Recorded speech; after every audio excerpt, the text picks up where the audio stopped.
Hey, aloha, love tribe. Guess what? I have somebody here who I met in El Salvador a couple years ago who is helping the continent of Africa get internet free Bitcoin transaction. This is KG. He's the catalyst of Machankura. How's it going, my friend?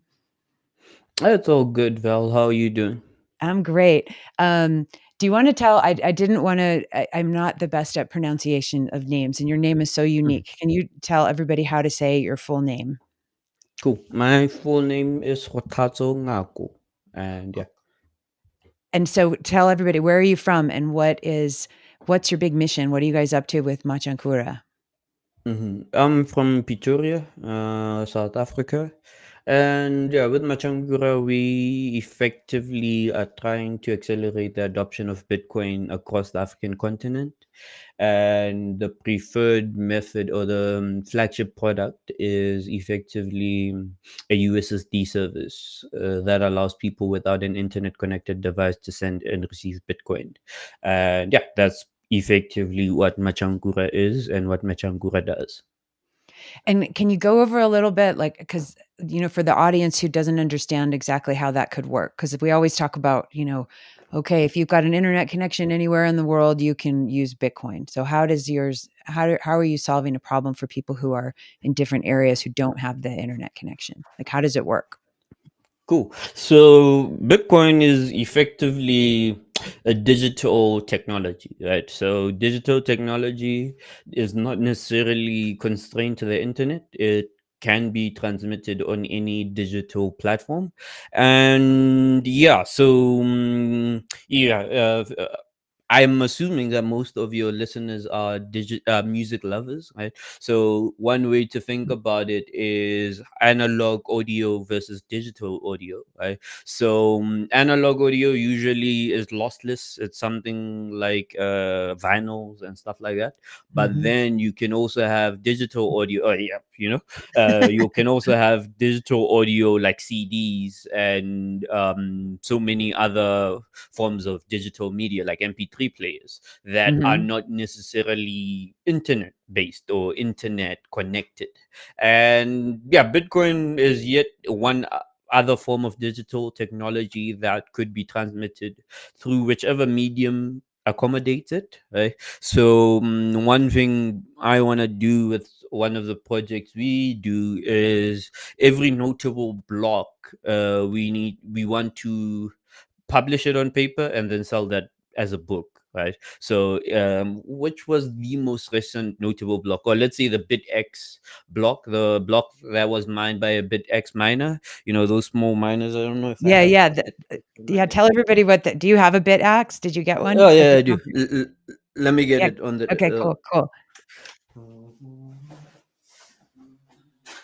Yeah, I wanna get myself a bit axe. I'm so excited. I wanna learn a little bit more. So this is exciting. Cool. Yeah. So, ladies and gentlemen, this is Oh, BitX, no. and yeah, this is one of the things that is what's the word I'm looking for? Decentralizing Bitcoin mining. So it's a small miner. It's efficient. It's something that almost anyone could run in their own household. It also comes with a case, but I'm quite sure people make their own cases, and then yeah, you could just take the a size and then make a case for yourself. And so that's a bit X. And one of these bad boys actually managed to mine a block like 2 weeks ago. And So cool. so everyone was just happy about that. So I'm like, oh, well, what if you could just take that block, convert it into text, and then publish it as a book and then sell the book? And yeah, people could then have a book collection of notable blocks. And yeah, there you get other projects like mempool.space who visualize what the block looks like by stacking the transactions in a certain pattern and then use that as a cover or something like that. There's currently some artists that do block art using the mempool.space arrangement of transactions. So yeah, so basically back to the original response, Bitcoin is just a digital technology that is not constrained to the internet. So when we are looking at what could we do to make it more accessible, we should also be looking at how are people consuming and creating content or media or information. Right, in this Mhm. case, the information would be Bitcoin transactions. The most convenient and quickest way is, of course, on a computer connected to the internet, but not everyone is connected to the internet. In South Africa, not everyone is connected to the internet. In Africa as a whole, not everyone is connected to the internet. I think around only 30 to 40% of the population is connected to the internet. Wow. And that leads us to the problem that I was having around the time where I was trying to get more and more people to use Bitcoin around me.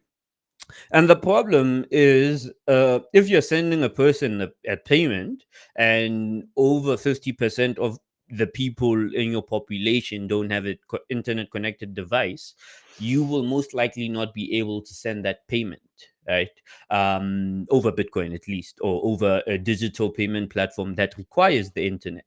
So Mhm. this was a problem I was having, and I went around the problem through multiple ways. The first and easiest way is, of course, I have an internet connected device, right?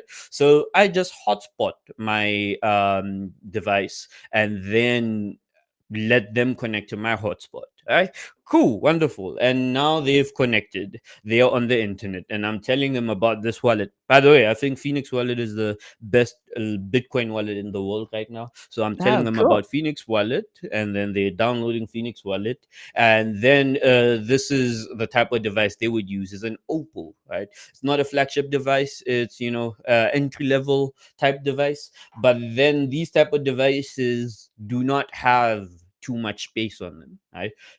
By default. So they've already installed Instagram, they've already installed TikTok, they've already installed WhatsApp.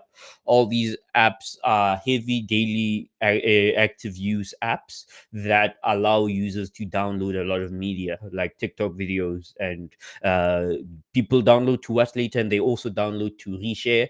Well, TikToks they also download to practice the TikTok dances and stuff. So phones like these end up without space because they're busy downloading TikTok content. So what happens is I've just hotspotted this person.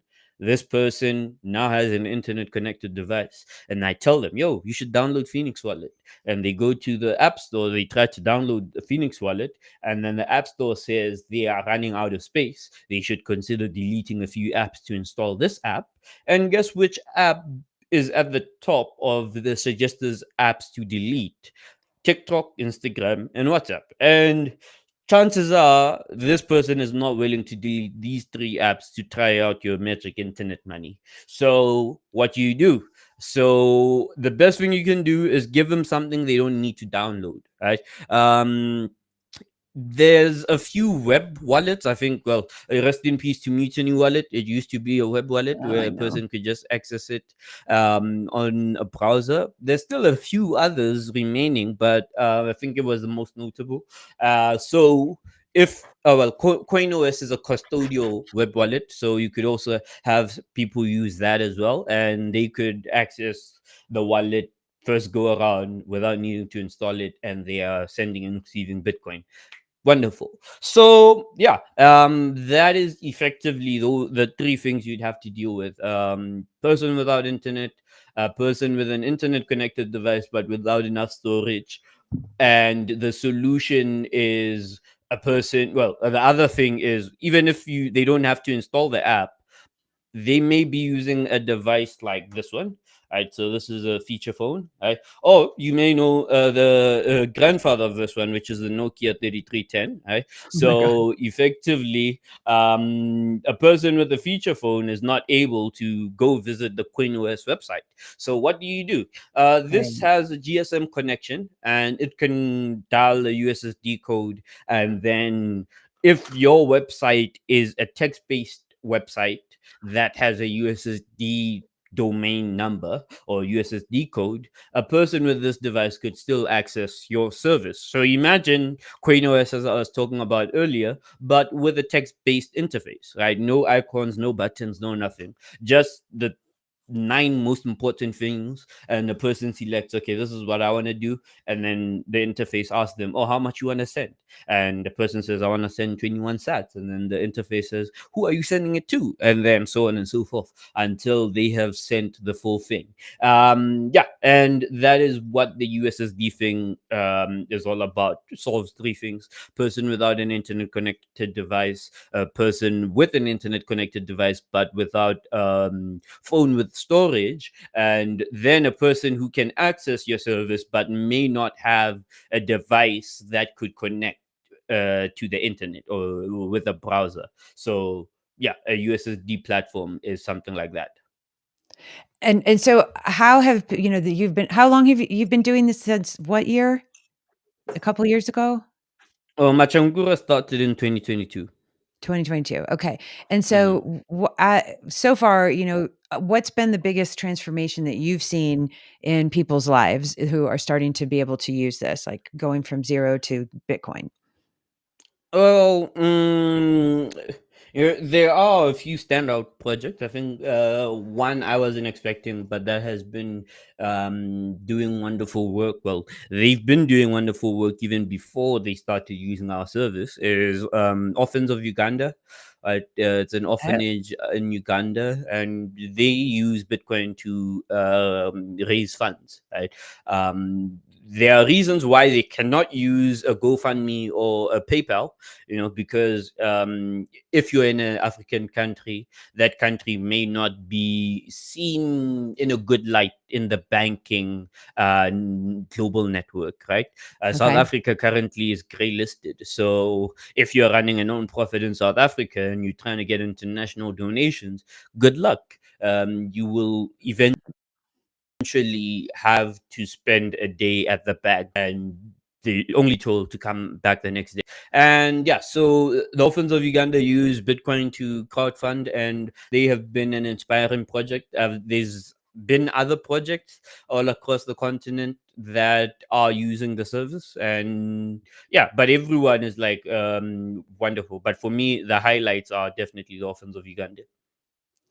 That's amazing. I know a lot of people don't understand, like, I think over here in the States, they're just like, "Oh, what's the big deal? You just get a bank account, you just send money, there's PayPal, la la la." I'm like, "You guys don't understand the Mhm, limitations that the majority of the world has to face with trying to transact across borders, trying to transact, even within your own borders, right?" And so I, mhm, I think it's really important that we continue to keep having these conversations and letting people know, like, there's a reason why things aren't, progressing in certain areas of the world, and it's the money, for sure. mhm.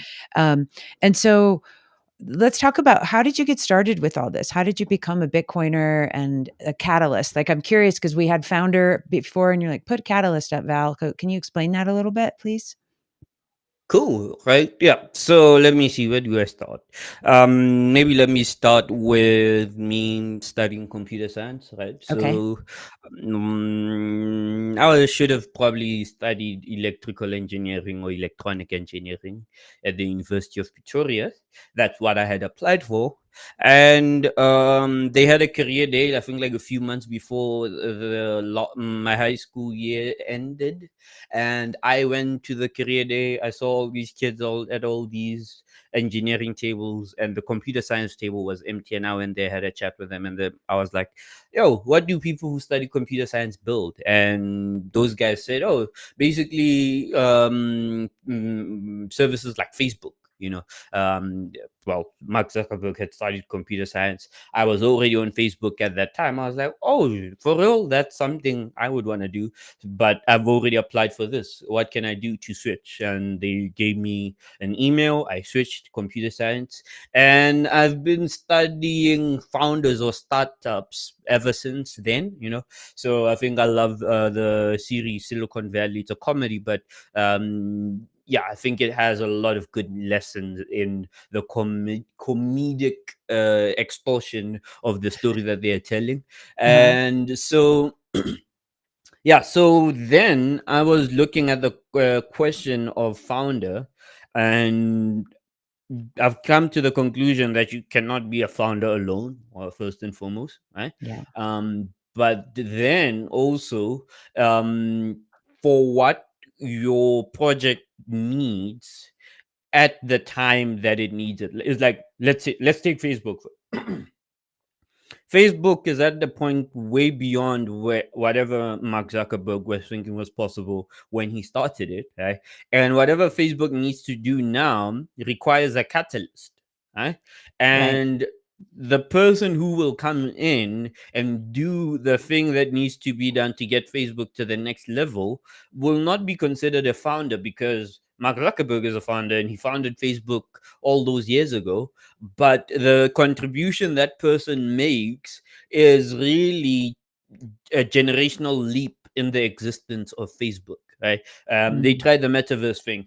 Sadly, it's not working out. But I'm seeing Catalyst in the same sense, and I see Catalyst in the scientific sense of the word, where you are accelerating a reaction to the desired state without being burnt out. Right? Love So it. yep. And in my case, I've seen a lot of people run small businesses. In Africa, almost everyone you'll ever meet is an entrepreneur. I was an entrepreneur at a very young age as well, selling lollipops in high school. Cool. And yeah, everyone you'd meet is an entrepreneur, but what you end up seeing is people getting burnt out by running their businesses, right? Because we all believe that there's a gap to fill, right?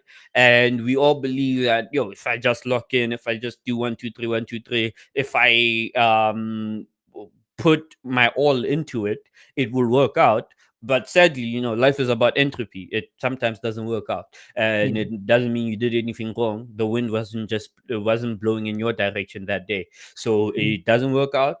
But the sad thing is, people literally put their all into it and they got burnt out, and they're not able to continue doing the thing that they were doing, even when times have changed and what they were doing initially makes sense now.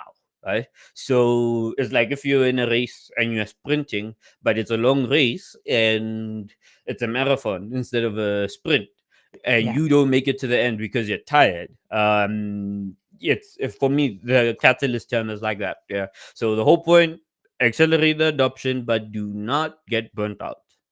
I love it. I love this philosophy, and I think a lot of times, we get founderitis, and people get Mm-hmm. stuck in that headset of this, way of operating, and I love the analogy about the sprinting and the marathon. What personal practices do you have that, um, keep you sane, that keep you grounded, and that keep you from being burned out? Mm-hmm. Let me be honest, I don't. Oh yeah, actually I do, but I don't at the same time, right? So, as you see, I'm standing up right now. Well, I don't think you can see because you also look like you're standing. Oh, but you have a chair behind you, I am right? sitting. So I'm sitting right now, but yeah. I have a standing desk that goes up and down, but I sit for the Oh, interviews. yes, I have a standing desk that just stands all the time, You're every like, day, "I'm right? always standing, Val." Yes, right. So, for me, that keeps me from standing for too long because Cool. one, I don't want to be standing for 8 hours in a day, even though I do, and so I pace myself, So I would stand maybe 2 hours at a time, and so on and so forth.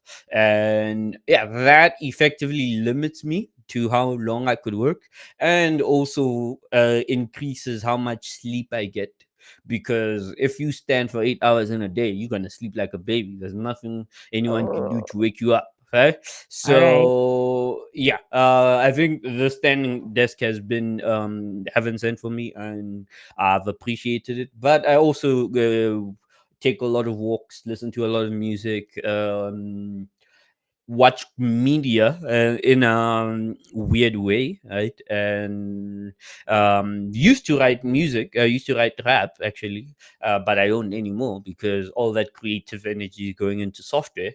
Yeah. And so I'm like, okay, cool. I'll do something else, and yeah. So I just keep myself busy and rest a lot. Okay, so let's talk about the music because when I have all my guests fill out just a couple questions before we come on. Um, Hmm. One of the things you wanted to talk about was music. So let's talk a little bit Hmm. about, you know, I want to hear about your writing raps and what are your musical influences and who are your, inspirations? Okay, cool. Wait up. Okay, Uh, okay. Yeah, we gotta have a lot of music here on the show, right? Because obviously it's DJ Val's show. oh, Um, I know, right? Uh, yeah, I bought props. I bought you props. brought props? Oh, So hell yeah. yeah, you did. Okay, so Okay.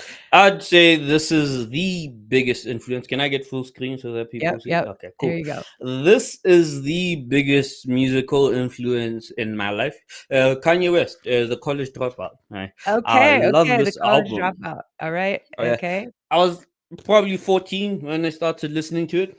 And the reason why I started listening to it is quite simple. Right? There's a song here called Jesus Walks. Right? So okay. I don't know if anyone here listens to rap music, but it's very hard to listen to rap music with parents around. Right? So a song like Jesus Walks allows a 14-year-old to play it on the speakers and not have to worry that their parents would say anything about it.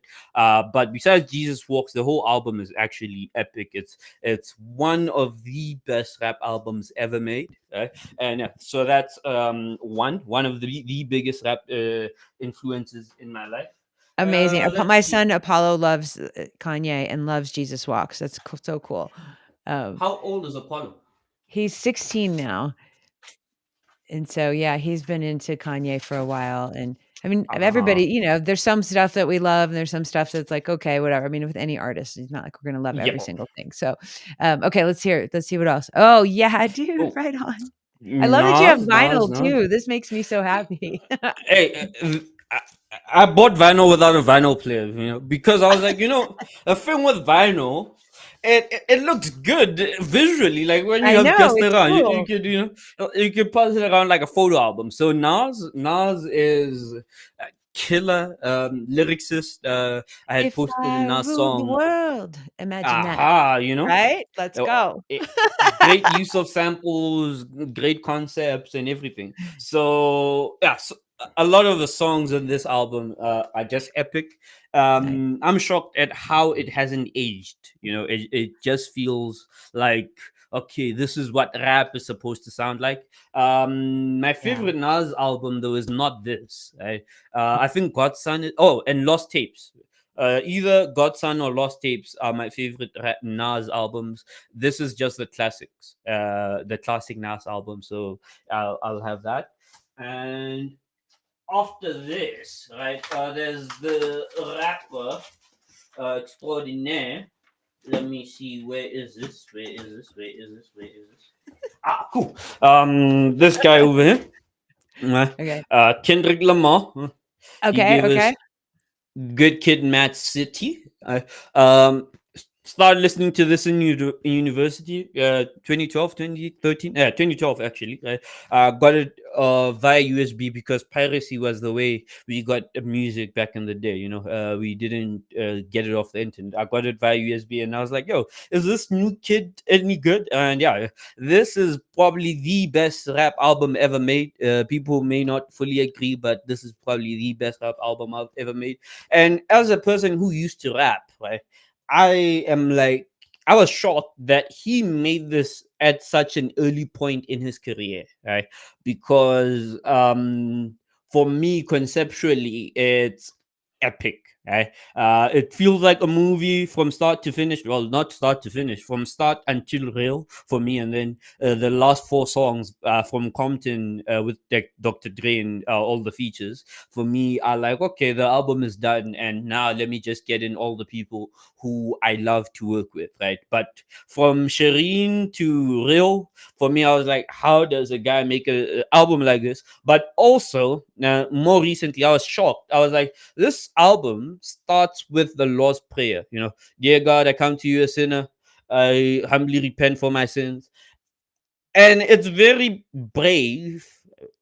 That's maybe not the best word, but it's very brave for a rapper to start an album like that. Even Kanye put Jesus Walks at like what track number 7. Let me see. Where's Jesus Walks? Jesus Walks is track number 5 on the album, right?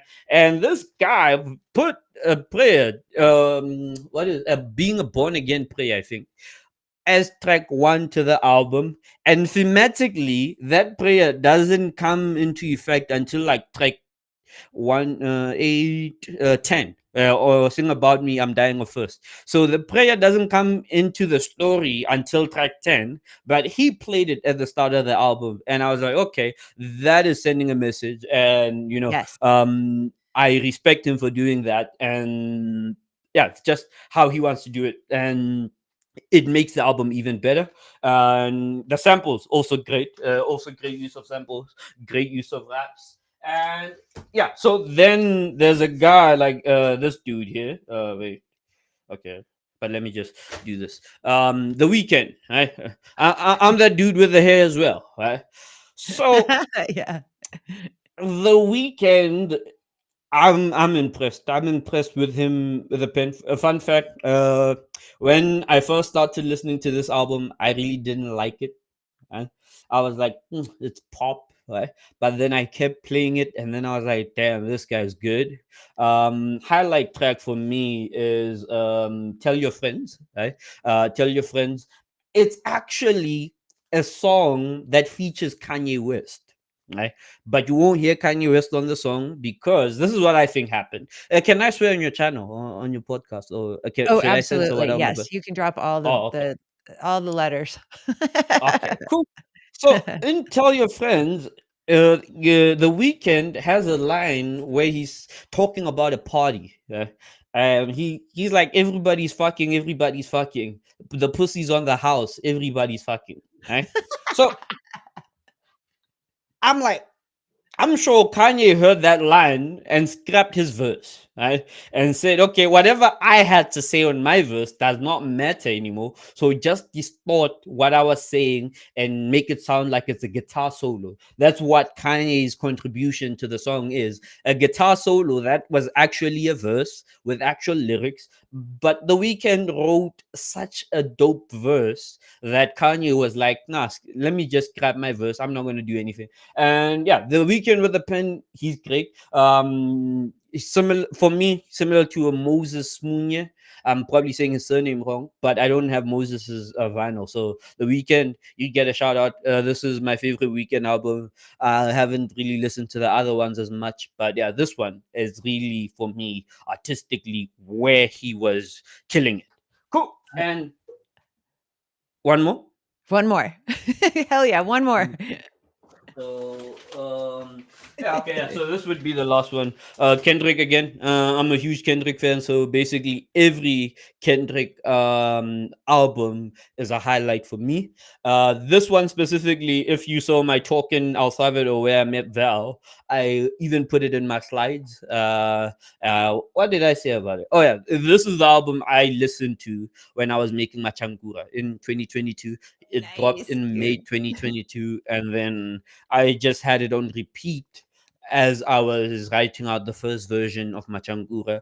And yeah, it's one of the most impressive albums, the most honest albums. Highlight for this album is effectively, rappers are very promiscuous people, and they talk about the promiscuity quite a lot. Even Kendrick has lines, "Get money, fuck bitches." That's what rappers do. But he has a family, he has kids, he has a fiance, right?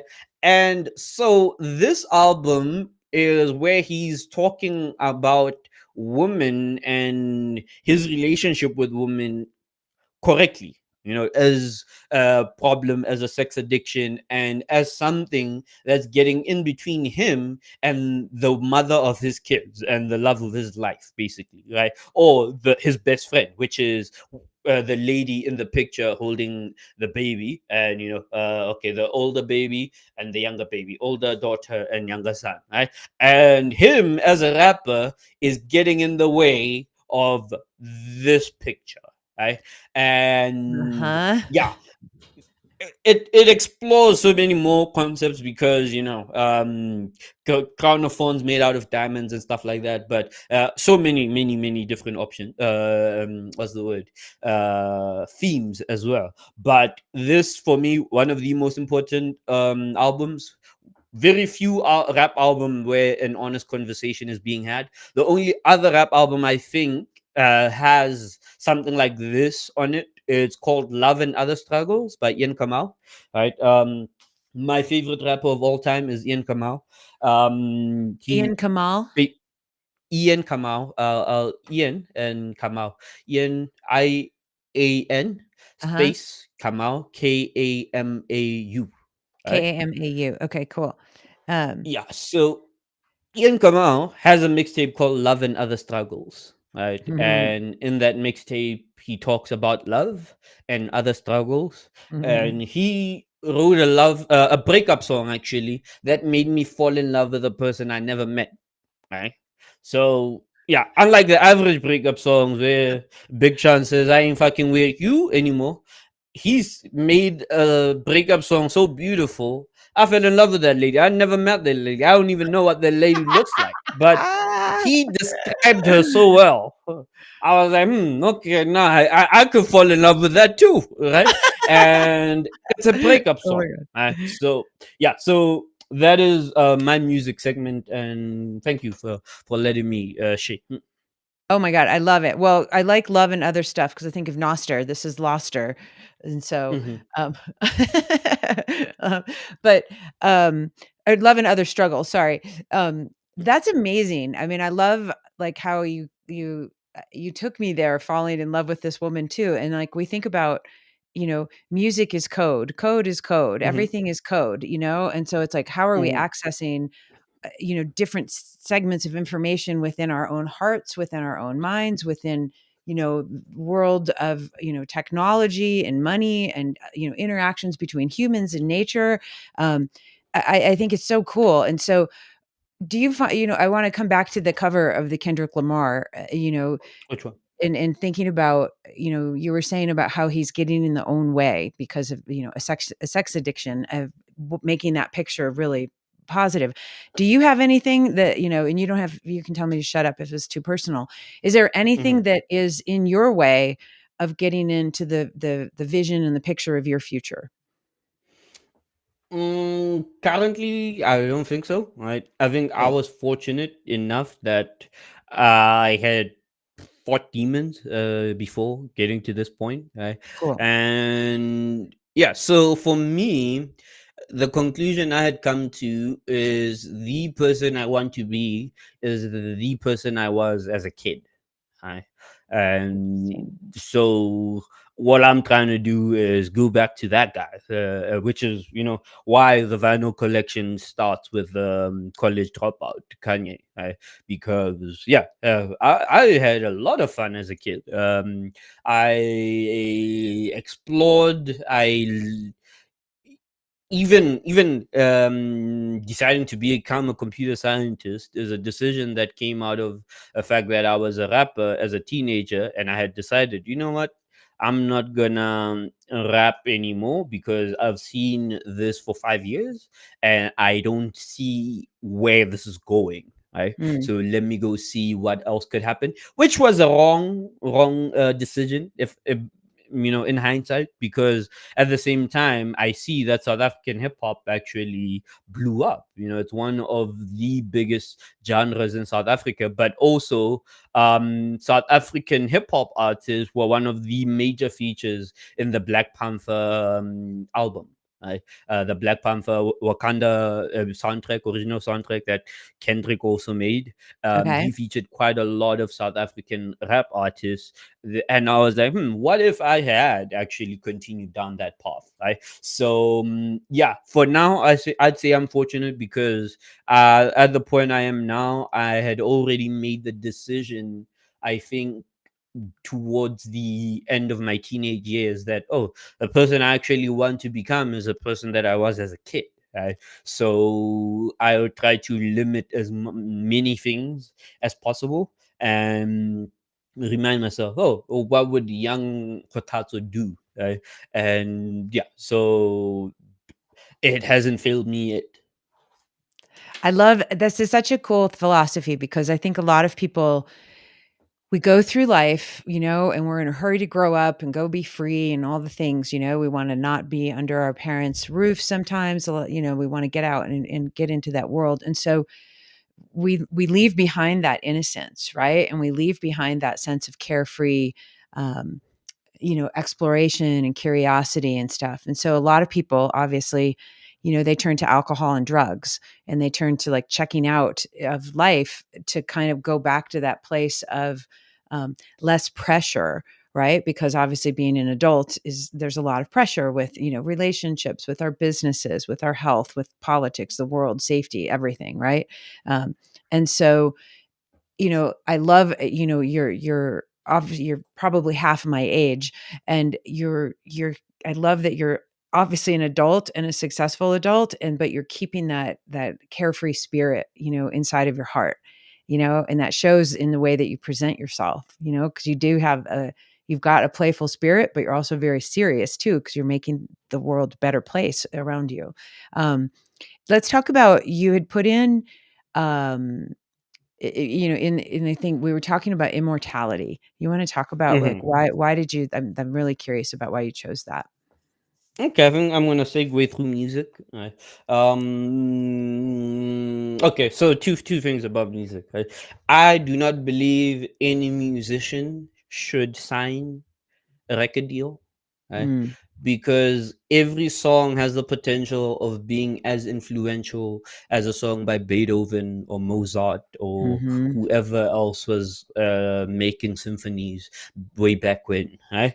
But at the same time, I understand why you should sign a record deal because the industry works in a certain fashion, and as easy as it is to share your music with people, there's systems set in place that require incentives for your music to get where they're going. Like, and Yeah, a record deal is one of the best ways to get a cut of those incentives to all the right people. And yeah, and avoid you being burnt out just to get the people hearing your music, right? So those are the two things. Any artist has the ability to make something as influential as Mozart, right? As Beethoven, as Bob Marley, right? And even like Bob Marley, for me, one thing about him, when I was listening to his music, or whenever I listen to his music, there is what we are told as musicians, what you should do, quality of the sound, quality of the mix, so on and so forth. But then you hear Bob Marley's greatest songs and you're like, where is all of that in this? No Woman No Cry is like a live performance. Dun mhm. dun dun dun dun. You could clearly hear the crowd in the background, and the wailers in the background as well, backup singing, right? And isn't that crazy that they are called the whalers because that's what they're actually doing in the background, wailing, Yeah. and they don't have a problem with that. Everybody loves it. Everybody's vibing, and so music. I think that is what's weird about it. That it's influential. There are rules, but forget the rules. Just do what you want to do, and it's the idea that becomes immortal, right? Is Yeah. the thing that you can get across that becomes immortal, right? Is the thing that you can create that becomes immortal. There's a slogan I used to put on my website which says, I am an artisan, I create to exist, right? Yeah. It's a slogan by Ian Kamau, my favorite rapper It to have is. ever Okay. lived, right? And I find that very interesting. I create to exist. So, what are you when you're not creating is a question that I'm not going to go through, but uh, you have to create to actually exist. You are here to create. And so the things you create can live forever, right? Not really, because what has a beginning has an end, but they could live for a long enough amount of time that people, years, centuries, whatever, after a century later, actually are still using the idea, Mhm. even though they may not attribute it to you. Right. So for me, I'm like, okay, that is something creation is very interesting about. The creator dies, but then the creation could go on and on and on and on and on and on. And even as a person, the other thing about me is, if I am not gonna be a good person or a great person, at least my kids are going to be good people or great people. If they are not going to be good or great people, at least their kids are going to be great, right? So it's that idea that anyone could actually raise the greatest person to have ever lived, right? Subjectively Wow. speaking. Right. And just, yeah, so basically, how do you go from that to, okay, this is where I am. uh, I've hit my limits, but then the next person is gonna, carry the baton and go further. What challenges can you get rid? What cycles can you break, and so on and so forth. So for me, that is the immortality. You cannot live forever. Don't try to. But somebody's gonna be alive. So what are you doing for them to say, okay, cool? You're gonna actually do one, two, three, four, five. What ideas are you putting forward to them? And leaving for them. So yeah. I love this. I think about any of our creations, like you said, whether it's music, whether it's technology, whether it's a human being, you know, Hmm. we are all creators. And I think a lot of people, they're like, no, that's not me. I'm not a creator. I'm Hmm. not an artist. I'm not this. I'm not that. And I'm like, Hmm. you created, my ex-husband was always just like, I'm not creative. I'm like, you know how to run businesses and help Hmm. people earn a living, and you're like exceptional at this job, and I'm like, you're Yeah. creating opportunities. You're creating a safety net for people so that they can have their family feel comfortable, so that they can go, move forward. So anytime anybody says to me that they're not creative, I'm like, okay, well, let's double check that, because I think Hmm. everyone can be a creator and a creative. Um, Hmm. and Oh yeah. By it, the way, I've seen you as a creator recently too. When you were DJing in Nashville, where you were creating an experience for the people up in the crowd. I was like, "Yeah, where's the DJ?" I was, "Oh, there's the DJ on the dance floor." And yeah. Mhm. that was so much fun. I mean, that was such a fun venue, and I loved they had that great screen behind, and they did a great job. Mhm. I mean, that was a really, really fun party. I was happy to see you out on the dance floor. Um, Mhm. uh, it was definitely really fun. What, I wanna kinda come back just a little bit with your comment that you made earlier about, um, how artists, you don't think that they should sign deals with, so Mhm. that they're losing the rights to their records. And so, we No, no, no. talked But about at the this. same time, I understand. Mhm. Yeah, and it's a Mhm. double Mhm. whammy, right? Because, Mhm. we need, as creators, a lot of times, we're not the best distributors and the best marketers of Mhm. ourselves. Like, we need to Yes. maybe be in the Uh-huh. studio or in nature, whatever we're doing to be in that creative zone. We're not the hustlers on the contracts and all that. There's other people who are great at creating those types of, um, Things. successful ways for the artist to get their work out. So, Mhm. with value for value, and so this is something I've been Mhm. diving into a lot recently. And we did a value for a content creator summit. I was on a value for value panel.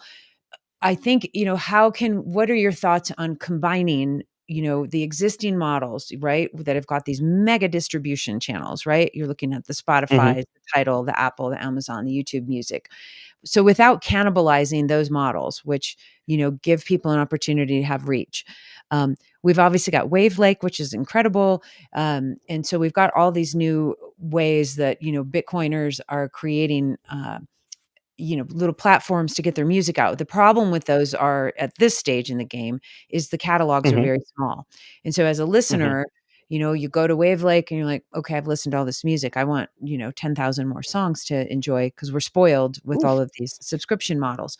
So Mhm. with value for value as another stream of revenue. And so for those of you guys who are listening who may not know what value for value is, you don't have to use Bitcoin, you can use anything, but it's like It's basically a Mm-hmm. tipping model. It's an exchange model. Like, cool, I listened to your song, or I've listened to your, podcast or movie or blog post, whatever, or your course.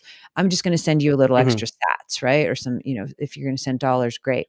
Um, what do you think is the future for artists to get their music out, but also Mm-hmm. have maybe some more ownership of it, and then also have another stream of revenue for, that Yeah. doesn't rely on these, micro royalties? Yeah, I think there needs to be a paradigm shift first. Mhm. Right? Value for value is great, primarily because there's like a direct channel between creator and audience, right? And until we do or we have a paradigm shift, it's gonna be bad. Right? Effectively, back to the I'm an artisan, I create to exist. Right? Mhm. So, how many creations do you have in you, right, as a creator? Right? Ooh, what a So, good question. I love this. right? So, so there's some who can, do a catalog similar to Prince, right? But then there's Yeah, others who just do one thing and, well, they don't call it a day, but, call it a day. It's like, yeah. this is Lauren Hill. Well, she has a second. Well, she's had been in a group and then her solo album, and But anyway, but I think maybe a better example would be the person who wrote "To Kill a Mockingbird." Right? That Okay, was oh gosh, it was so funny. I was just seeing that. It was one of the most banned books, uh, one of the top 5 banned books in the world, and mhm. I'm like, "Okay." Oh, okay. Harper So Harper Lee, is that right? yes, Yeah, right. So Harper Lee wrote one book, and passed away before she could. He or she. I don't know if it's a lady, but I think it's a lady, don't know. right? She passed away before she could publish the next book, which still got published Mm, because people wanna posthumously publish art. But anyway, mhm. she just wrote one book, which by most measures is a classic, right? And so the thing though is she was able to live off it at least, whereby she wasn't forced to publish yet another book to make a living, right? And cool, that worked out for her. What I want to see with value for value is something like that, right? What if all you will ever do as a creator is publish just one piece, one work of art, or Yeah, one note, one whatever, right? Would value for value be sufficient for you to live on, or for you to not need to try to do something else? Right? As you're saying, as a creative, you may need to be in the sun, be in the world, cook or whatever else, and you may not feel like creating. So if you create one thing and never feel like creating ever again, would value for value allow you to do that? I think it would, right? Primarily because there's no telling what effect the things you create will have on other people. So exactly. then the question is, if you make something that changes one person's life and that person is in a position to change your life, what do you do? Right? Or are they able to then use the value for value channel to change your life in return? Right? And yeah, I think that is something that is the paradigm shift for value for value. There's an artist called Ryan Leslie. He made the song called Addiction. He used to make songs, make videos of him making songs and then publish the songs. Cool. And his thing was the distribution channel for music is bad because no matter how many fans you have gained on an album, your next album you're starting from scratch Mm, because there's nothing you can do to tell those specific people that, yo, I have released yet another album, right? Because first and foremost, you don't have the emails of everyone who bought your album, you don't have the contact mhm. details of your number one listener, and so on and so forth. So all the distribution channels keep you away from these people And to you, even if they've sent you money, you don't even know if they bought 10 copies of your album to give away to multiple people, because the distribution channel creates multiple channels, and you are further away from the audience as you'll ever be with conventional distribution channels. So value for value, I think that is one major thing and one major paradigm shift that we hopefully get to build on top. I hope so too. And so check this out. So I love what you just said. Mm. This completely dovetails into a project that I'm starting to blossom and work on. So um, Mm-hmm. I had this idea a couple years ago before we were really able to do the splits.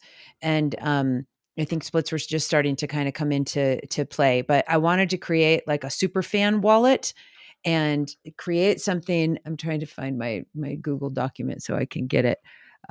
Super fan wallet. Oh, goody. Look at this. I'm going to bring it up because I think it's cool and I think it's worthy of uh come here fit. We're going to go 125. Yay. Okay, hold on. I'm going to pull this up as a screen share and get rid of that screen share. How do I get rid of you? Hold on. So cuz I want to get your opinion on this. Um Mm-hmm. okay, so turn it on. There we go. Okay, blah blah blah. Check it out. Okay, so let's take this value for value thing off. Okay, so check this out. So this is Mm. a concept that I'm interested in seeing if maybe should I just make this bigger and put us off the I screen so can see it. you I can can see see it? it. Okay, cool. So Yeah. what I was thinking of, and I've been talking with, do you know Abubakar with We Yes. Trust? Yeah. Okay. And then Mm-hmm. there's Pedro and Francis and Pierre, who's got Pay with Flash. So we're all been just kind of talking about this concept that I've been like, I want this built. Can we build something where we have this super fan wallet, right? So it's our tipping wallet. So let's say, you have a $20 a month budget to tip. I have a $10 a month budget, Michael Saylor's got $1 million a month because he wants to be a patron of the arts and make sure that the actual content that he's consuming, that the creators are actually getting the money. So without cannibalizing the existing business models of Netflix or Spotify or Amazon or any of the courses or any of, Substack, whatever. Um, is there a way for us to have this one little split tipping wallet, and then every month we'll pull the consumption data if they will agree to give it to us? Obviously, that's a big thing. And then we'll understand, like, okay, at the end of each month, I know that I listened to this song 25 times. I know that I, consumed an hour of this podcast. I have watched this movie. I did this with blog posts, blah, blah, blah. So that every unit of content would have its own wallet address. And then within each of those, IP units for each song or each thing, then there's going to be splitting wallets that go for whoever was, producing, so a blog post might have one person, a movie might have, hundreds, whatever. Um, and so rinse and repeat, right? And so in to me, it can take away the friction of thinking like, oh, I want to go make sure that I'm, sending some sats to this podcaster or giving, buying a cup of coffee for this person over here. And so that's just too much in our little brains to go manage and actually feel like we're covering all the bases with all of the content that we're consuming. Um, Mm-hmm. and then I also think about, obviously with Spotify or whatever, it's like the royalty checks are just, 0.0001 cent per play, so it's like, how are you really going to understand, how are you going to get supported, financially as a creative, with that business model? So if at the end of the month, and you can still be anonymous as this wallet, I don't have to say that it's Valerie, I can say it's just whatever, the purple wallet. Um, but I'm going to know as a content creator or a musician that this wallet kept listening to that song, or this wallet, kept tipping me this much. So if, let's say, for example, I'm listening to that beautiful breakup song, 100 times, as a content consumer, then, I'm going to maybe look at that wallet and go, I'm going to send that person a free ticket to my next concert, right? Because I know that they're going through something tough or whatever it might be. But basically your tipping wallet is strictly for going straight to the creators, without hurting any of these platforms. And so I think that could be, and that's to me re-educating ourselves as consumers, because it's like, okay, we want, we don't have to spend a ton of money, but at least a little bit, and it would add up over a millions and millions of users, to get that, those funds directly to the hands of our favorite creators. And so, anyway, so this is just something I've been kind of playing around with, and I'd love to hear you as an artist. What do you think about that? And could we help artists get one more avenue of revenue? Okay. Yeah, I think it's a great idea, a great name as well. Fun fact, I think Ryan Leslie called his startup Superfan as well. Who? So I Oh, think that's you and Ryan Leslie.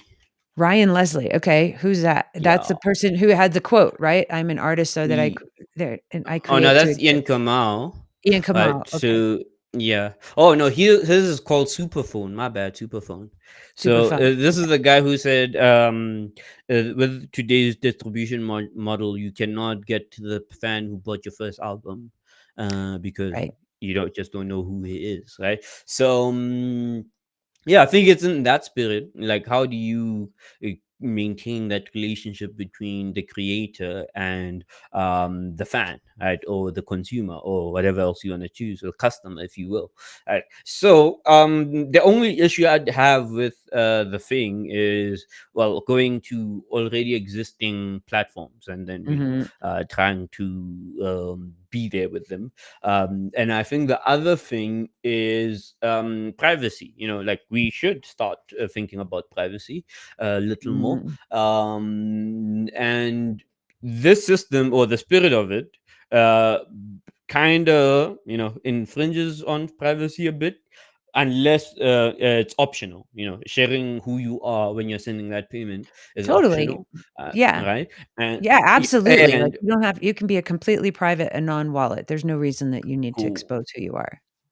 Yeah, cool, cool, cool. And then who this information is shared with is also a thing, right? So Mm, um Bitcoin, whether it's on chain or Lightning, allows you to send the payment directly to the creator or the creation, as you have made the blocks out there. mhm, And so the thing that is missing there is that you still have the existing platforms there. right. Right?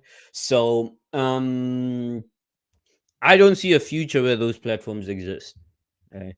Mm, Sadly. Right. I feel like well, if you are on Nostra, and you probably feel it too, everything is just a client these days, right? So well, or it should be a client. So the thing is, the content should not necessarily be associated too much with the platform. You could literally build it out today as something that works in a world where the platforms are gone and everything is running on a protocol, so that you don't have to ask for anyone's permission.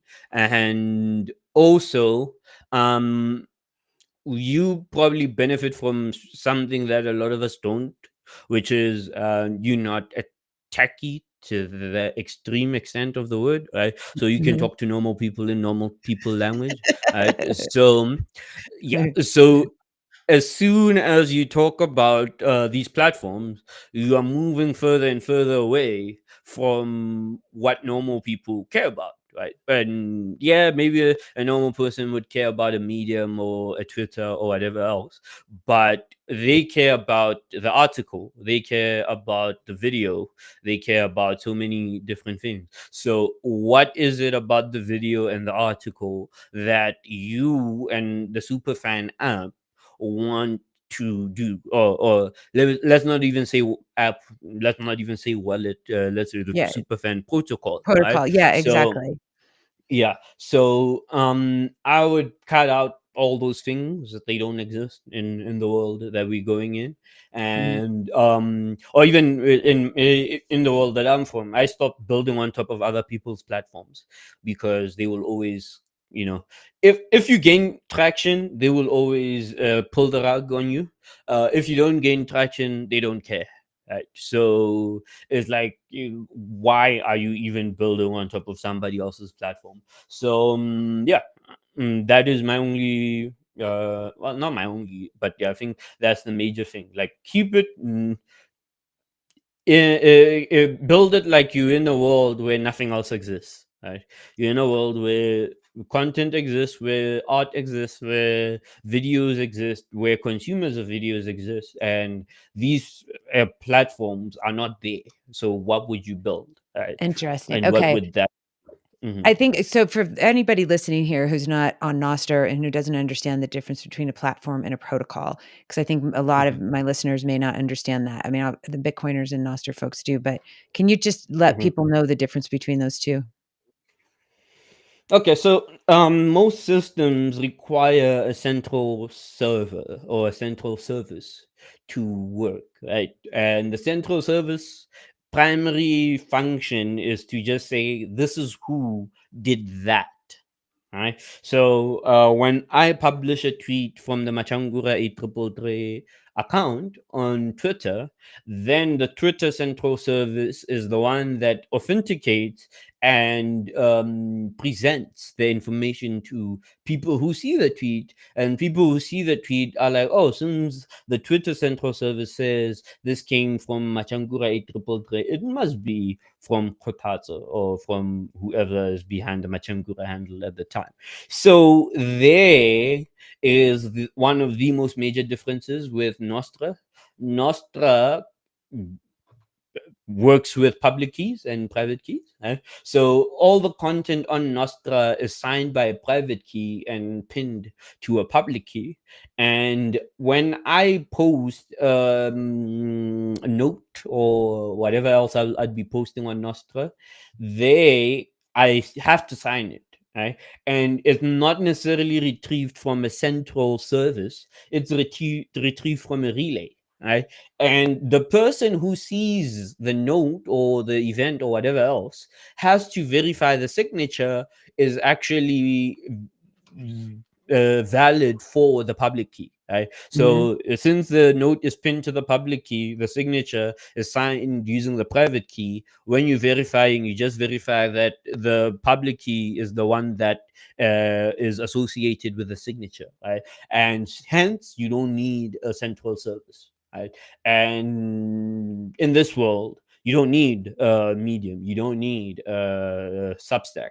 You could Yeah. just do whatever else you are doing on any platform. And yeah, you still need them because there's a lot of engineering that they figured out that users want, right? And I think this is where I'm seeing a lot of Nostra devs diving into now, like, yo, how do we improve performance, how do we improve user experience? Mhm. But sadly, they are not talking normie talk. Normie talk is very different. Normies are okay with a delay as long as it feels good, you know. Yeah. And techies are talking milliseconds and frames per second, and I'm like, oh, frames per second. I'm I how does it make me feel? So yeah, basically, Interesting. So how what's the adoption rate over in South Africa with Nostr? Do you have a lot of folks using it? Do they I don't understand? know. Do you have I don't know. meetups? Like, no, I don't know. it's not something that people are doing or talking about, Yeah, Bitcoin meetups, though, but yeah, but not for Nostr so much. mm-mm, I don't Got think so. I know it's Mm, definitely it's so niche right now, and I hope I don't know if you've have been noticing what's going on over in the UK um, mhm, with the riots and stuff, and people are starting to get arrested just because they're retweeting stuff or reposting things on the internet about what's happening with these riots, and um, mhm, it's kinda scary, and something just happened with Jordan Peterson up in Canada who, like him or not, uh, they're trying to mhm, get him to do some kind of a re-education thing because I didn't like the social media that he was posting and the things that he was posting about, uh, child mutilation, for kids who are doing gender transitions, and so, uh this is terrifying, in any part of the world where whatever the powers that be decide what's truth, what's acceptable, mhm, um, mhm, who gets to decide who's allowed to talk and what you're allowed to say. Um, Mhm. as we see, any of these AI models out there, these LLMs they're spitting out bullshit and wrong information. So it's like, how are we supposed to trust anything other than us? And Mhm. I feel like we've really got to have these life rafts of Bitcoin and Nostr and other places for people to be able to communicate freely, without Mhm. feeling like I'm going to get handcuffed any second. And so, obviously, we see what's going on in certain parts of the world with censorship. What Mhm. is it like there in Pretoria in South Africa? Are you allowed to speak freely? Are you allowed? What are? Yeah, I'm just For now, curious. for now, we are allowed. I could send a tweet saying "fuck the president" and directly tag him, and nothing bad will happen to me. Actually, there is a tweet like that, and if you go through my profile, you'll find it. Okay. But yeah, but I think it's one of those things where I don't think technology will save us. No. Um, yeah, I think you know. Oh, this is also a conversation about privacy tech, right? Okay. Monero, Zcash, Lightning, whatever is your favorite flavor of privacy technology, right? First and foremost, cash was the most private way of paying for stuff, right? Hmm. Cash. Just the two parties involved in the transaction know who paid for what and got what in return until one of them does the accounting and then publishes the book so that the investors know what happened. But anyway, that's besides the point. There, we moved away from that world recently, right? And now we are talking about financial privacy as if it's this thing that we never got to experience. And even, and this is a direct note to Monero lovers, right? Um, you need to start buying your groceries using Monero or whatever technology you prefer privately, right? And you need to stop to referring to things as the black market and the white market and whatever. A grocery store has no business about black or white or whatever else, right? Especially if it's a small business grocery store.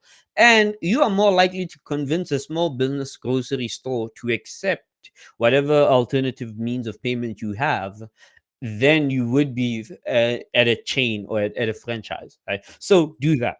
And so the other thing is we do a lot of normalization for the state that the world is in right now, as if it has always been this bad. It hasn't been always this bad. It's a recent thing, and Mhm. we are also paying taxes that enable the behavior. We sometimes not really, but if you believe voting matters, we are sometimes voting these people into power. And if you know that voting doesn't matter, who regardless who you voted for, these things will continue happening, right? So these censorship laws would have happened under Trump versus under Biden, under whoever else. And I think the reasons they happen is you defer power or opinion or taxes to somebody else, and you make that somebody else's job, right? And somebody else is interested in consolidating their power, right? So if they could make one more thing part of their job, then they get more money, right? And Mhm. so they're gonna get more things to make part of their job. Oh, let's re-educate Jordan Peterson. That's a great way to get money, right? Because how much do you want to get paid to re-educate Jordan Peterson? Actually, true question: how much do you want to get paid to re-educate Jordan Peterson, Val? Nothing. I want nothing to do with Ah, nah. Okay, that. cool. So somebody's gonna be paid big money to re-educate Jordan Peterson, and so at the end of the day, Jordan Peterson may have paid some taxes, and those taxes are actually going towards his own re-education if they can find him. I hope they don't, and I hope he gets away. But Me too. Yeah, yeah. So it's one of those things where, if you've deferred your power or your economic output to somebody else, that person now could use that against you, right? Muhammad Ali, I love Muhammad Ali. I love his story. I love him deciding not to go to war, to fight the Vietnam War. Mhm. But I hate the fact that we didn't get to see him in his prime because of it. Right, 4 years he didn't get to compete because he was deemed as somebody that needs to be re-educated. I would have loved seeing him, divert that economic output elsewhere, right? And I think people do that quite well in other countries, not so much in America, because wherever you go, you have to pay American taxes or what, forfeit your citizenship or something like that. Or go to jail, So, or oh yeah, or go to jail, right? or they So it's throw you very in jail. hard. Yes, it's very hard for the American slave to actually defer the economic output to something else, because the founding fathers forgot to put that in the Constitution. And the other thing, there was a slide I put in my talk, right? The whole "come and take it" flag, right? Yes. About the Second Amendment, right? Yeah. And then there's the Executive Order 6102, Yes. Oh my god. but individuals should forfeit their They're gold, gold. right? Yeah. As an outsider, I'm not an American, right? As an outsider, I'm like, wait, you have the right to bear arms, so shouldn't you have been able to maintain ownership of your gold, right? So, as we know, in hindsight, that didn't happen, right? The average American citizen is not allowed to own gold. uh, some may do, right? But the majority don't. And so I'm like, why? In that conversation, how will Bitcoin self custody work, right? Right. So you are technically able to custody your own gold, but then an executive order says you cannot. Right? You are technically capable to custody your own Bitcoin. What are you going to do when an executive order says you cannot?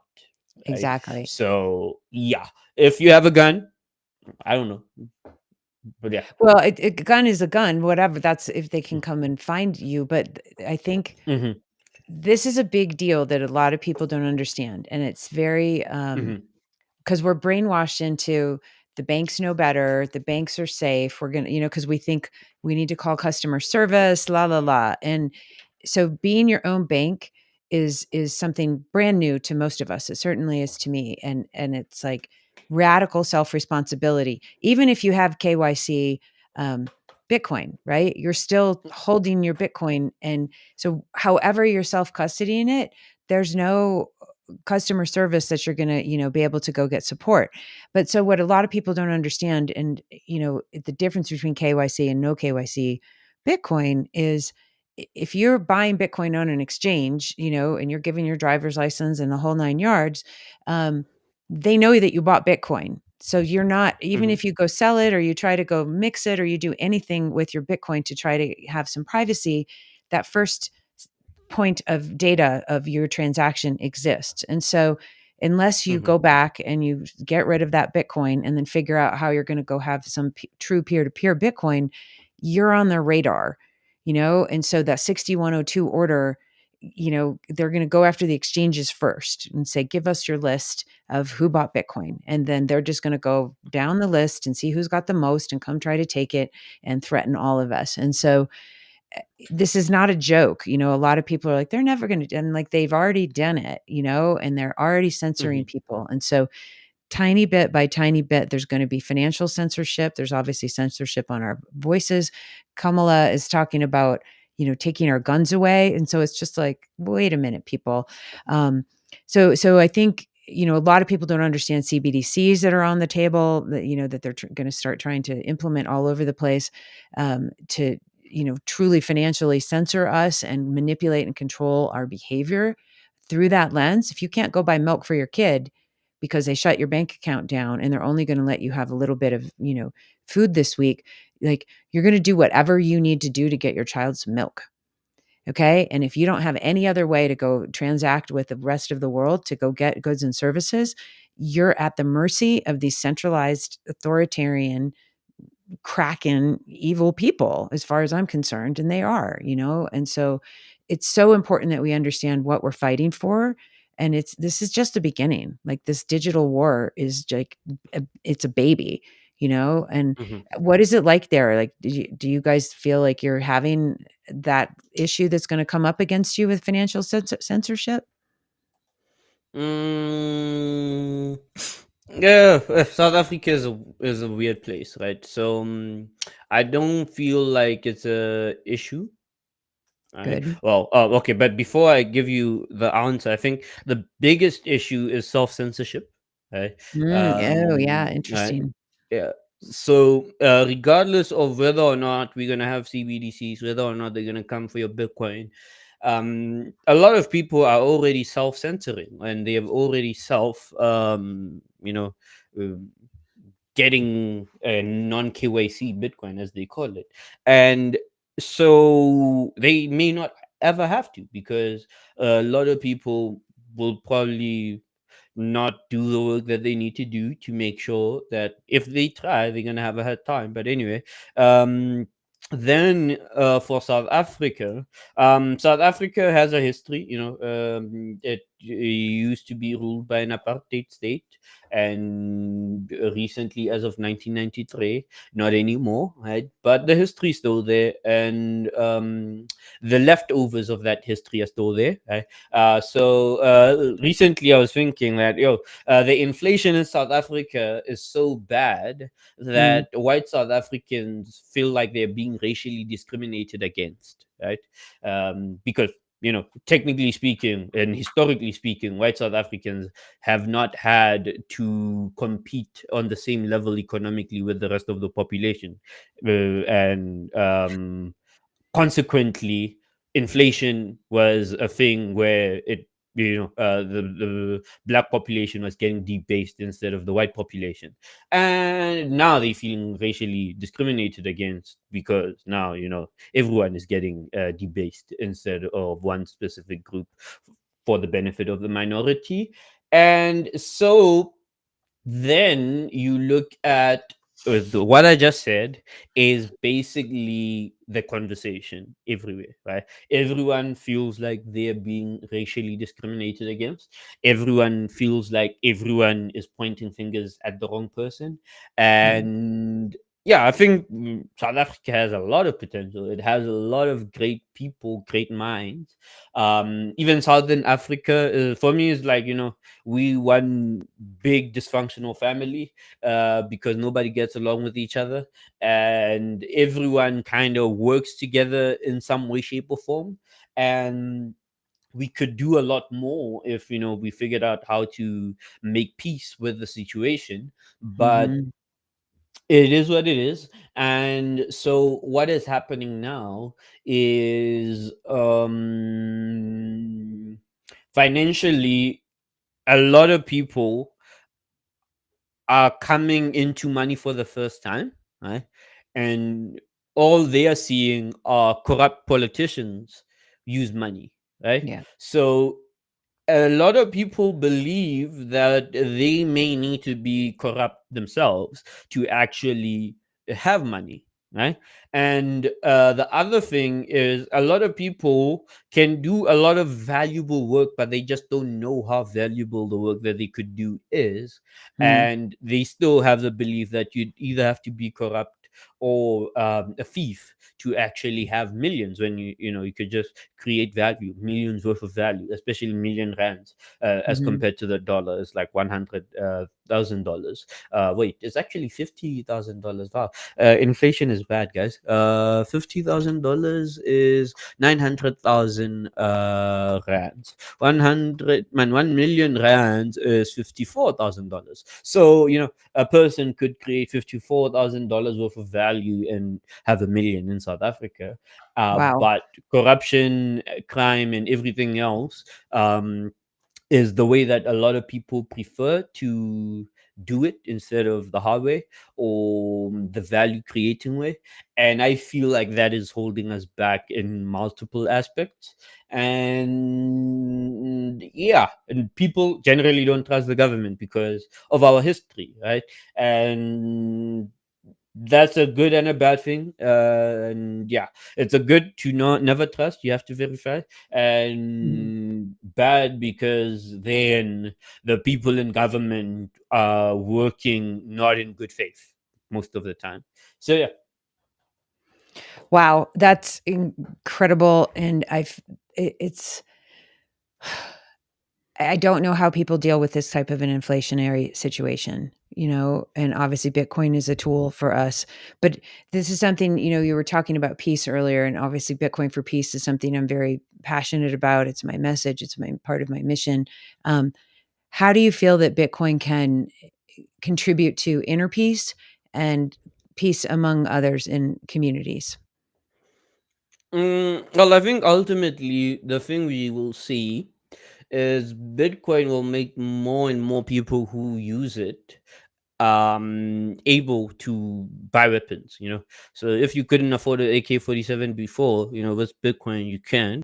If you cannot afford a drone, with Bitcoin you can, and you should actually buy yourself a drone and try to use it or learn how to use it. You never know when you need to. It's one of those things, if you know how to use it, you probably never need to use it. Yeah, you should always just be ready, right?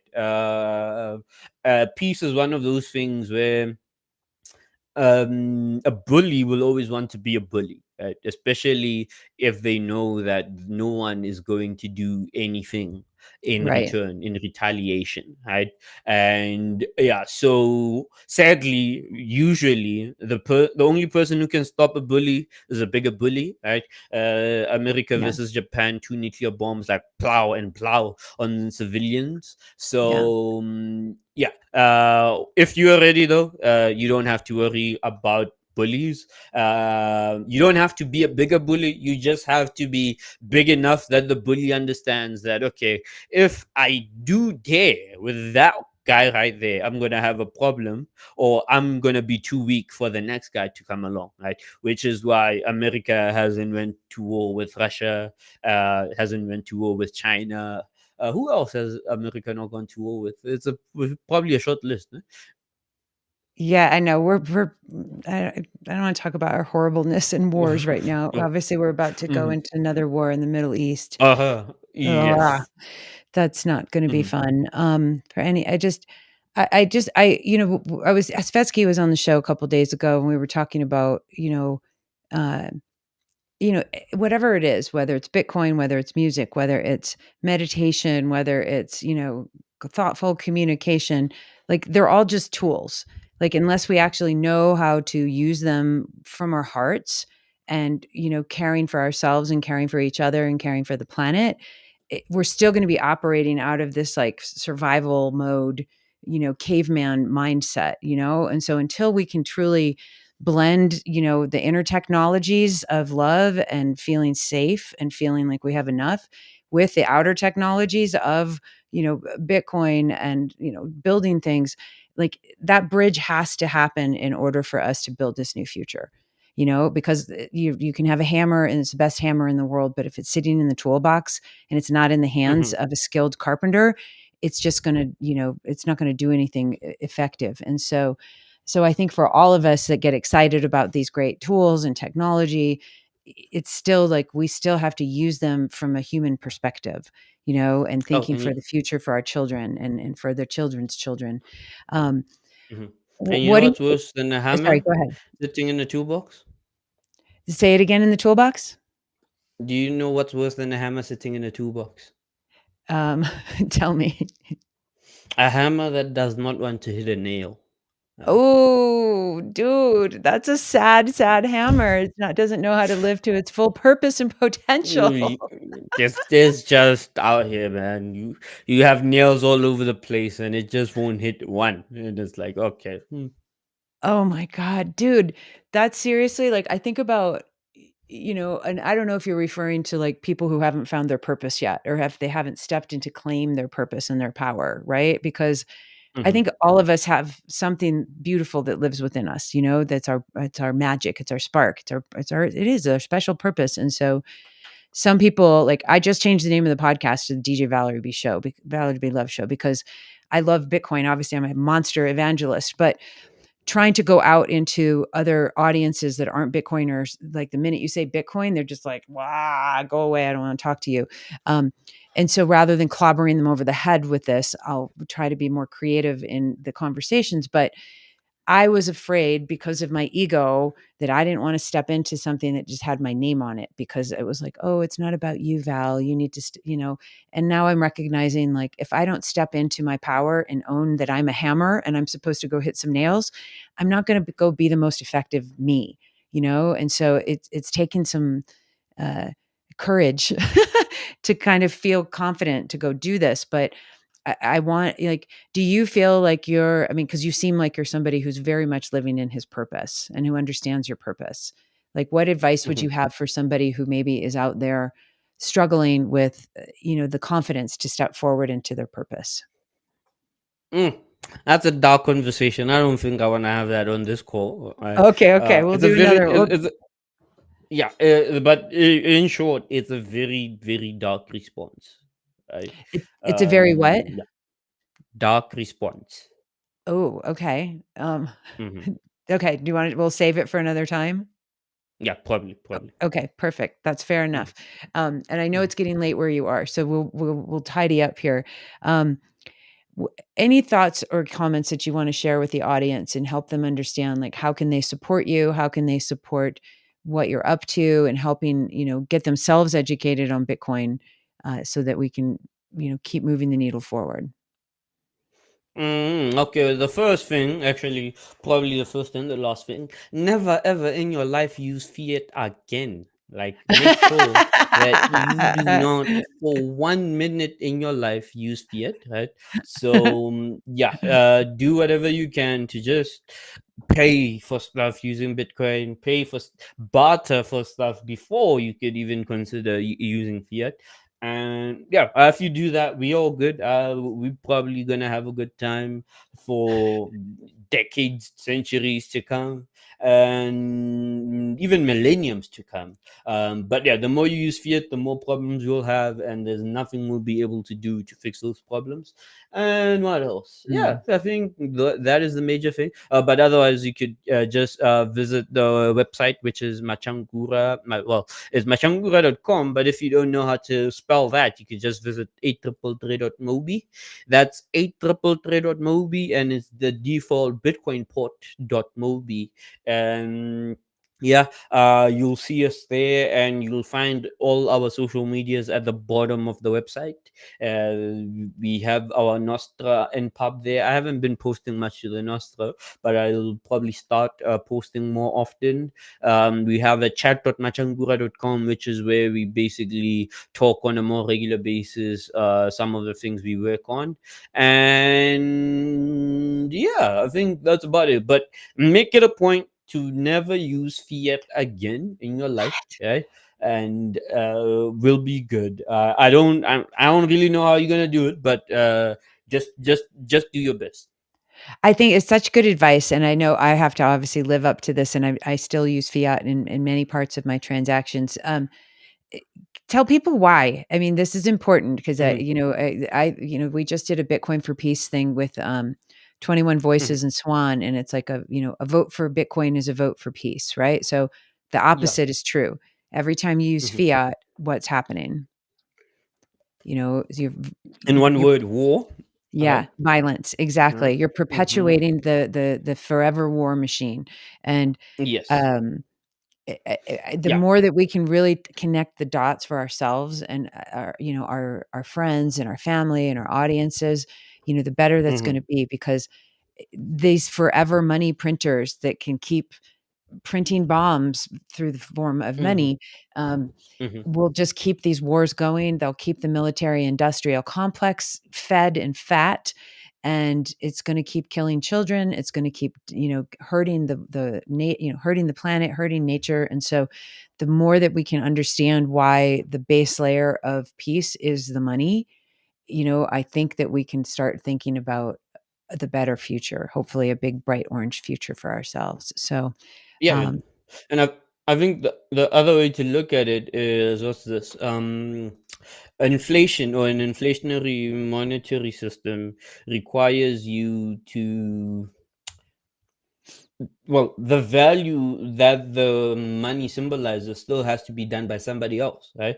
So right. the person, the cantillon, in fact, the person who's at the front of the line, or the person right next to the money printer, benefits at the disadvantage of the person who's further down the money printer, right? Yeah. So yeah, effectively, if you want to beat an inflationary monetary system, what you do is create money out of thin air, create value out of thin air.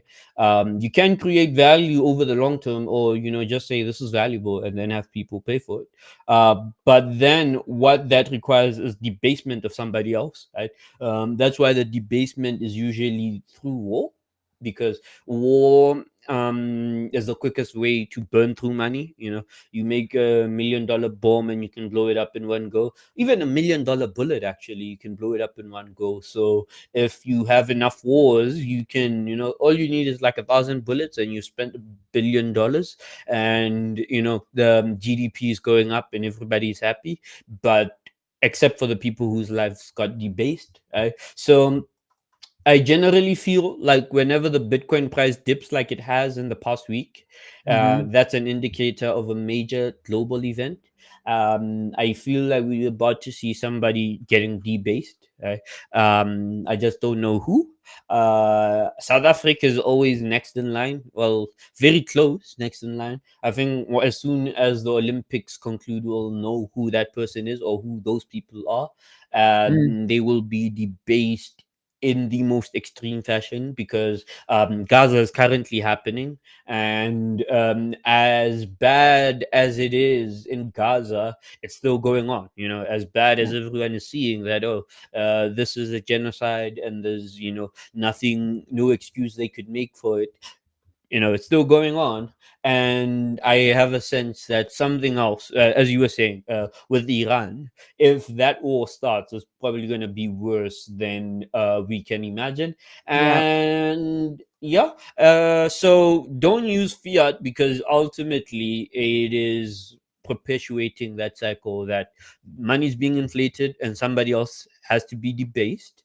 And the answer was in a Rick and Morty episode, where Rick effectively set the value of the currency they were using, I think, season 4, episode 1, to zero. And then people just went crazy, or the elite just went crazy, because all the money was worthless. And with the dollar, as soon as people stop using it, it's worthless again. So, yeah, so avoid using the dollar, avoid using the rand. Understand that the borders around your country are going to be very fuzzy, if they are still going to be there, if Bitcoin works how it's supposed to work. I love it. This is great advice, and I hope everybody listens and follows you and makes sure that they keep getting educated on their financial future and peace, and how we can you know keep the wars low, hopefully, through this means and mechanisms. And let's go listen to some Mhm. music too and have some fun while we're here, when we're Oh still yeah, I alive. see you have a Prince cover on your wall there I know forever. Prince is my boyfriend, actually, even though he's Oh, not. okay. I wish. I've always been Hmm. madly in love with Prince. He's like my he's such a great. I mean, I got to see him in concert a couple times, and I didn't know what to expect, because I was just thinking, Purple Rain stuff from when I was a kid. And I mean, he's just such a virtuoso and such a performer, and just the most powerful presence, and he's not a giant man. I mean, he obviously passed away, um, but yeah, my son was born on his birthday, actually, so it's kind of Oh, interesting. okay. And but yeah, Prince is just wow. But this is, immortality, right? Like, he's Hmm. immortal. Like, this man, and the music and the love and what he's given us.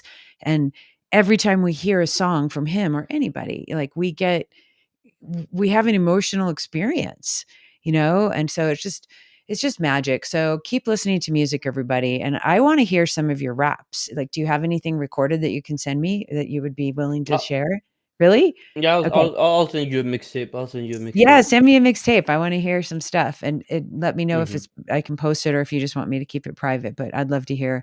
Um, but yeah, everybody, thanks so much for tuning in, and thanks, KG, for being with us. You are such a stellar human. I love this conversation, and, I just love what you're doing. Are you gonna be in, at ABC or in El Salvador? Are you doing any events up here? ABC, yes. El Okay. Salvador, maybe not. El Salvador has like $1,000 tax on Africans and Indians, and I'm an African. I'm not sure. I may be a descendant of Indian. I don't know, but that $1,000 is actually a lot of money. A Um, $1,000 tax to get to El Salvador? Yes, right. That technically we don't have to pay, but the airline is enforcing the rule to the most extreme of. Ugh, Well, the airline we would use as Africans, the most convenient airline for us, is enforcing the rule. So yeah, a lot of people are not able. A lot of Africans are not able to get to El Salvador. I don't feel like paying $1,000 or fighting over why I paid the $1,000 when I didn't have to. So I may not be in El Salvador this year. May come next year to visit because it's a great place. You know, I love the beach, I love the people, I love mhm. the air, and I'll definitely be there again. But I don't think I'll be able to make it for adopting Bitcoin. It's a wonderful conference, so I highly recommend everyone goes. Yeah. I'll be at SetsConf though in Brazil, and I may Oh, be at good. the BitConf as well. Yeah, Okay, cool. and I may also be. Well, I'm definitely going to Thailand for the Thailand Bitcoin conference. When is that? I don't know So anything about the Thailand one. When is that?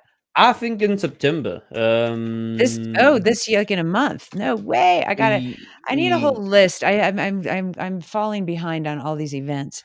Um, but I'm you trying to know, get to oh StatsConf too in Brazil. That would be nice to see you down there, and ABC if I can get over there. That's my bucket list. yeah, well, right, and it's for me. Well, I always love going to places where I don't need to apply for a visa. So Yeah. Brazil, Thailand, El Salvador, except for the $1,000 for El Salvador, are like places I love, and yeah, I'll be there.